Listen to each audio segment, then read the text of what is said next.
All right, we're going to start this second part of this lesson. It's not going to take long to show you the finish of this. So basically what we're going to do here is go back into Photoshop. We've already done color changes. We've gone to color balance, hue and saturation, and we've taken this layer that we added here with the face and created a new layer and then changed the color balance.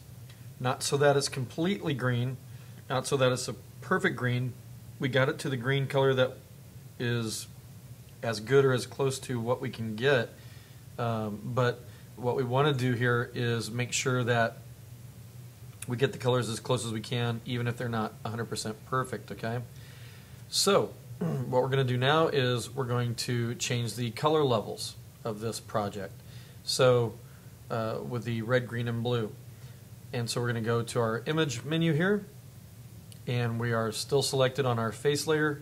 We're going to go to adjustments, and we're going to change the levels here. So now what you can see here is the levels of this red, green, and blue channel.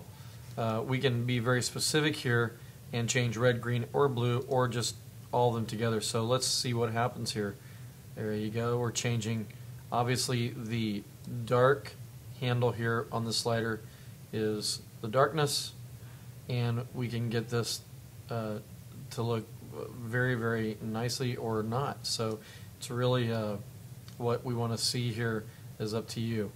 Okay, and don't be concerned about the numbers that you see here. If you're using the handout that I gave you, don't be concerned about these numbers. You can change them or darken them as you would like. Okay, and you can see how your output levels have an effect. Wouldn't use the output levels so much as I would the input levels. Let's go to red, green, and blue. Let's take a look at green here and see what we can do. Notice we're taking the green out here, and it goes right back to what we were at before. Okay, and notice that's where all the color is, right here. Okay, and we can cancel out, or we can add or delete with these red, green, and blue. And so we're just going to make some subtle changes here, and that's really all we need to do. Okay, we can also add or delete blue here, very subtle, but again, don't know if you're really going to need to change this a lot. And as you can see, just a subtle change here is making a big difference with the blue, and I like that a lot more than this softer bluish color. I want it to be more green, and you can see here if I leave this black all the way to the left at 0, got kind of a blue look to my face. Now as I change this, it's getting a little more green, a little more yellow, and there's a lot of yellow and green, so it's looking a little better. I like that better. Okay, and I'm not going to mess with the red. I don't think we'll have a lot of change with that. It's going to be, as you can see, it really makes it too dark too fast, so you're really not going to have too much success with that. And so really we're just going to say okay there, and that's it. Now at this point we're going to add a mask, or we're going to add another layer over the top of this. So what we're going to do is we're going to go back to our background layer, and we're going to turn off the eyeball here. I'm going to unlock this layer, and I'm going to take my lasso, and I'm simply going to leave it at the 4 pixels, and I'm going to just kind of go around the outer edge here. Oops, excuse me for that. I'm hitting the wrong button as I'm selecting.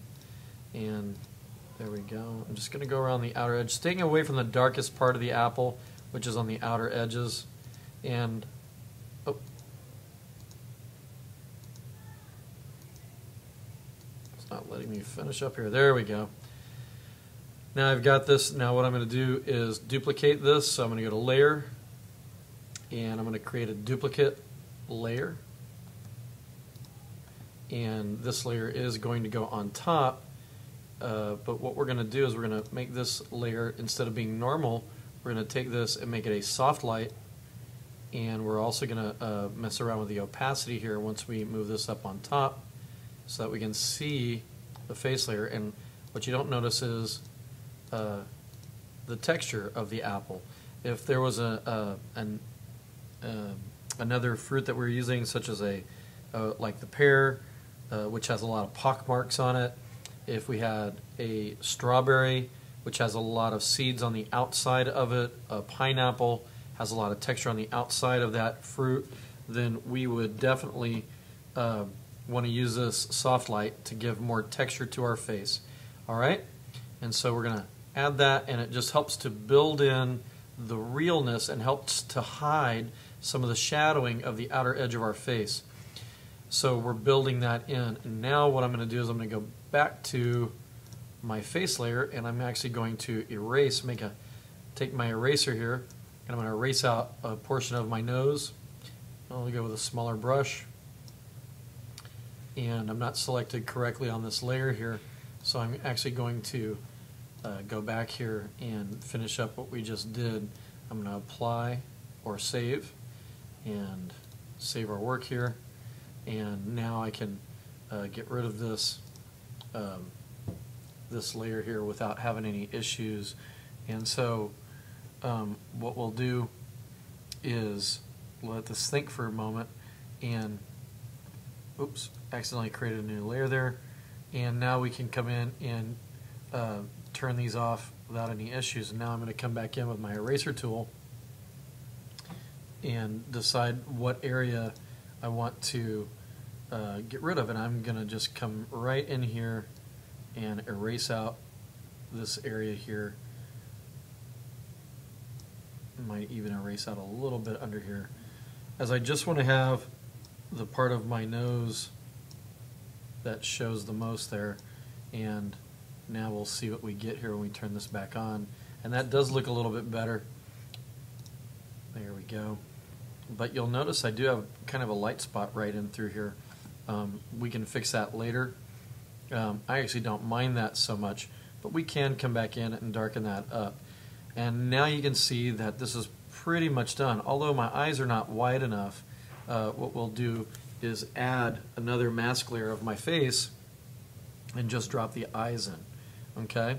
And so that's what we would do next, is we'd come back to this, and I can drop this in here, and what I'm going to do is just add that in, and I'm only going to have my eyes positioned so that they're over the top through there, and all we're going to have is the white of the eyes. Very simple to do. And so I would just lasso that and keep that as part of the eyes there so that we can get the whites of the eyes. In some cases I don't like to change it. I like to keep it the color that it is there, and that's what I'm going to do. I don't really want to see my face back over the top of this, or the whites of my eyes back over the top of it. I kind of like it the way that it is. So I'm going to leave it like that today, and I'm going to get rid of that layer. And so this is what my final project will look like, okay, as part of the apple. All right. You can also come in to this and add some blur technique. You can come into this image, and you can also add burn and dodge tool, which is darkening up some areas under the eyes and adding a little bit to that. I don't like that, so we'll take that off.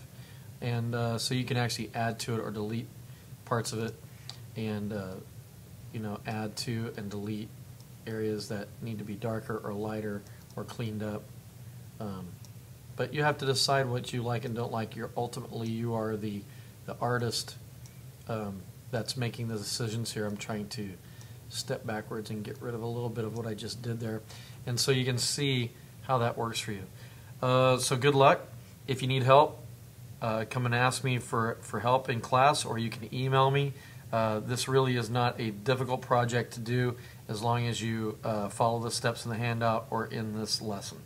Actually, you'd probably be better if you use both. All right? So let me know if you're successful or not, or if you need help, and good luck to you on this project.